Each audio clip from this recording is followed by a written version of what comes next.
Inaanyayaan kita na pakinggan ang mga katotohanan ito at ang katotohanan ito ang magpapalaya sa iyo. Alam niyo po ba na ang Diyos ay banal? Ang Diyos ay makapangyarihan. Siya ang lumalang ng langit at ang lupa. Siya po ang Diyos na mahabagin, Diyos na mapagmahal, Diyos na tapat at Diyos na banal. Wala siyang simula at wala po siyang katapusan. Siya po ang lumalang ng langit at ng lupa, at isa ka sa kanyang nilikha upang siya po ay sambahin at purihin. At alam niyo po, nilikha din ng Diyos ang ating unang magulang na sina Adan at Eva upang sila po'y maging salamin ng katuwiran at kabanalan ng Diyos. At alam niyo po, sa lahat po ng nilikha ng Diyos dito sa lupa, tayong mga tao lamang ang binigyan niya ng pribileyo na makilala siya. Tayong mga tao lamang ang binigyan niya ng pribileyo na magkaroon ng relasyon sa Kanya. Sa ganoon, dapat buong pagkatao dapat natin ibigin ng Diyos.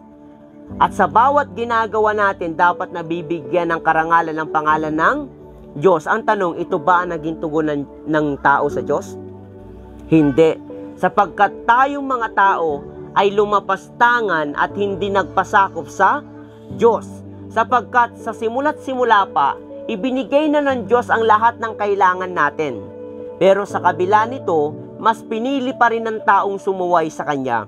Sapagkat may utos ang Diyos kay Adan at Eva na pwede nilang kainin ang lahat ng bungang kahoy, wag lang ang bungang kahoy na nagbibigay ng kaalaman patungkol sa masama at mabuti. Ang tanong, sila ba'y sumunod? Hindi. Sila po'y sumuway. Mas pinili po nilang sumuway kaysa sa sumunod. Simula nung sila po ay sumuway sa utos ng Diyos, pumasok ang kasalanan sa mundo. Nagresulta po, dahil sa kasalanan, nagresulta po ng pagkahiwalay sa Diyos. Kumbaga, tayo po ay napahiwalay sa Diyos at naging kaaway po tayo ng Diyos. At dahil din po sa kasalanan, napipilitan tayong gumawa ng kasamaan. That's why may pumapatay, may nakikiapid, may nangangalunya, may nagsisinungaling, may nagnanakaw at iba-iba pang mga kasamaan. Yan po ay bunga ng kasalanan. At alam nyo din po ba na dahil din po sa kasalanan, nagbunga din po ito ng kamatayan. Sabi niyo po ng Roma 6:23, ang kabayaran ng kasalanan ay kamatayan. Ano daw yung kabayaran ng kasalanan? Kamatayan. Ito po, nagbunga po ng kamatayan. That's why may namamatay. Ito po yung physical death at eternal death. At dahil din po sa kasalanan, tayo pong lahat ay nahalintulad sa maruming basahan. At dahil din sa kasalanan, tayo na po ay mahahatulan ng kaparusahan. Pero alam nyo, na kahit napalayo tayo sa Diyos, na kahit tayo'y lumapastangan sa Kanya, na kahit hindi tayo nagpasakop sa Kanya, ang Diyos pa rin ay gumawa ng paraan. Ano pong paraan? Isinakripisyo niya ang Kanyang bugtong na anak na si Jesus, para siya ang umako at magtubos ng ating mga kasalanan. Kaya nga sabi ng John 3:16, sapagkat gayon na lamang ang pag-ibig ng Diyos sa sanlibutan, kaya't ibinigay niya ang Kanyang bugtong na anak upang ang sinumang sumampalataya sa Kanya ay hindi mapapahamak, kundi magkakaroon ng buhay na walang hanggan. Alam niyo po, ang pag-ibig po ng Diyos napakalawak. Ang pag-ibig po ng Diyos napakalaki. At ang pag-ibig po ng Diyos ay pangwalang hanggan. 2,000 years ago, Jesus Christ, the Son of God, He came to this world and He died on the cross of Calvary. Dumating siya para hanapin ang mga makasalanang tulad mo, tulad ko at tulad nating lahat. Para hanapin ang mga naliligaw tulad mo, tulad ko at tulad nating lahat. Siya para magbigay ng pag-asa. Pero bago ang lahat, inako niya muna ang pinakamalalang problema ng tao na hindi kayang solusyonan ng tao. Inako niya ang pinakamalalang sakit ng tao na hindi kayang operaan ng doktor, na hindi kayang gamutin ng medisina. Ano yon? Kasalanan. Everybody say kasalanan. Ito ang inako ni Jesucristo. At siya'y napako sa krus ng Kalbaryo, dala-dala ang ating mga kasalanan. At siya po'y namatay sa krus ng Kalbaryo para sa ating kasalanan. Nabuyaboy ang kanyang banal na dugo na siya naghugas, nagtubos ng ating kasalanan.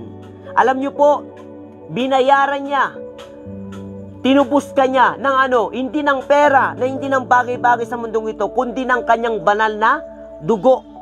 At alam niyo po ba, mga kaibigan, siya'y namatay sa krus ng Kalbaryo para sa ating mga kasalanan, at siya'y inilibing, at sa pangatlong araw, siya po ay muling nabuhay. Sige po, upo po kayo dito. Sige po, upo po kayo dito. Yan po. Sige po.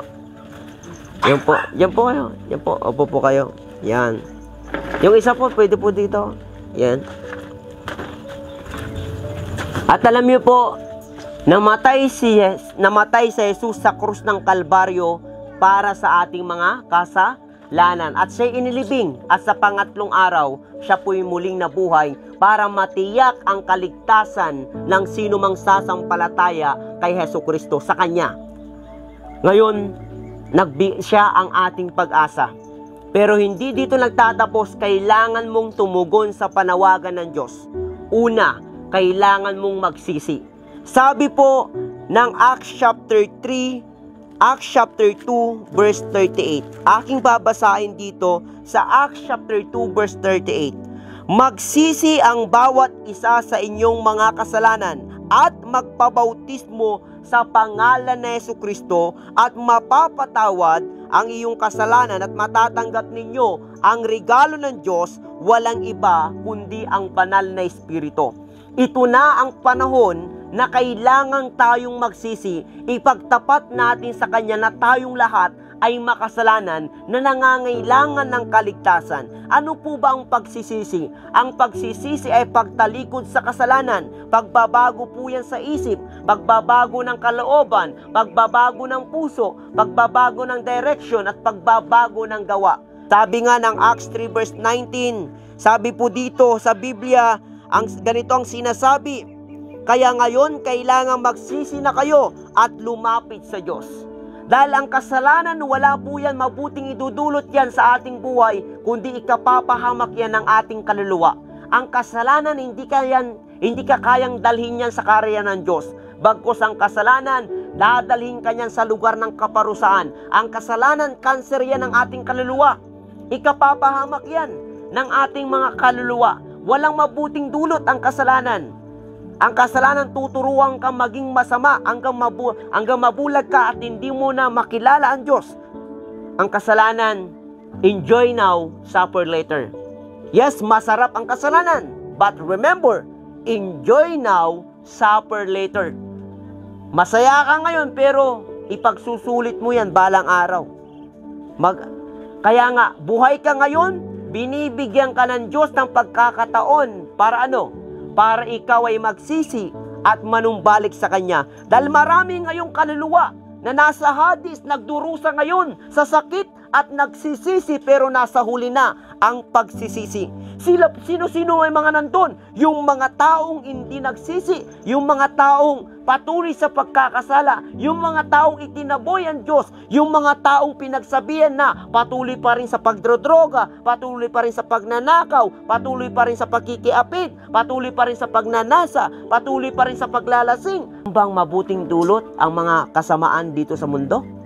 Di ba wala? Pero alam nyo, ang Diyos, siya ang Diyos na mahabagin. Siya ang Diyos na nagmamalasakit siya sa ating kaluluwa.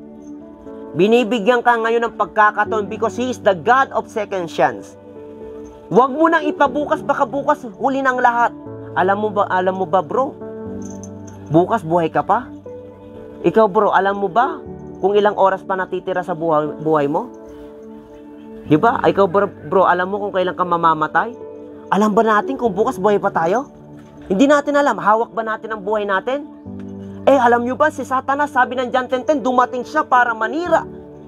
Inuoperan ka ng alak para masira ang buhay mo at mapahamak ang kaluluwa mo. Dumating siya para Para ano? Para pumatay. Sabi na ng John 10:10, inuoperang ka ng alak, inuoperang ka ng droga, inuoperang ka ng mga negatibong mindset para ano? Masira ang buhay mo, para mapahamak ang iyong kaluluwa. Pero hindi ito nais ng Diyos. Ang nais ng Diyos, matanggap mo ang ganap at tunay na buhay. Sumampalataya ka sa Panginoong Hesus. Sabi mo nga sa katabi mo, sumampalataya ka.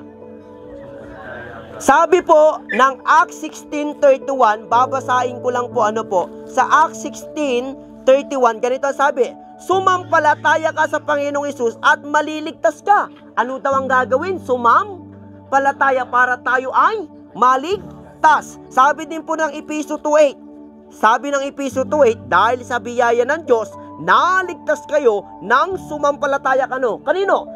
Kay Kristo Jesus. Ngayon, bakit sa Kanya tayo sasampalataya? Sabi po ng Acts chapter 4, verse 12. Ganito ang sinasabi, bakit sa Kanya tayo sasampalataya? Ganito ang sabi, walang sinuman sa mundong ito ang makapagliligtas sa atin kundi si Jesus lang. Sino daw ang tagapagligtas? Sino daw ang makapagliligtas sa atin? Kaya sa Kanya tayo sasampalataya. Sabi niya, si Jesus lang. Ibig sabihin yung common sense, yung lang, siya lang. He is the only way. Siya yung daan ng kaligtasan. O, kanino ka sasampalataya? Ano ba yung pagsampalataya? Ito ho yung paniniwala mo. Ito po yung paninindigan mo. Ito po yung pag-asa mo. At ito po yung pinaniniwalaan mo. Na ano? Na si Jesus ay Diyos. Na si Jesus ay Panginoon. At si Jesus ay tagapagligtas at si Jesus ay manunubos ng iyong buhay. Sumampalataya ka sa Kanya na siya'y namatay sa krus ng Kalbaryo para sa iyong kasalanan. Siya'y namatay at sa pangatlong araw siya'y muling nabuhay, na sinasabi nga po ng Roma 10 verse 9. Babasahin ko po ang sinasabi po ng Biblia. Roma 10 verse 9, na kung ipapahayag mo na si Jesus ay Panginoon at sasampalataya ka ng buong puso na muli siyang binuhay ng Diyos, maliligtas ka. Ngayon, kung ipinapahayag daw ng iyong labi na siya iyong Panginoon at sasampalataya ka na binuhay siya ng Diyos, maliligtas ka. Ang tanong, gusto niyo bang maligtas?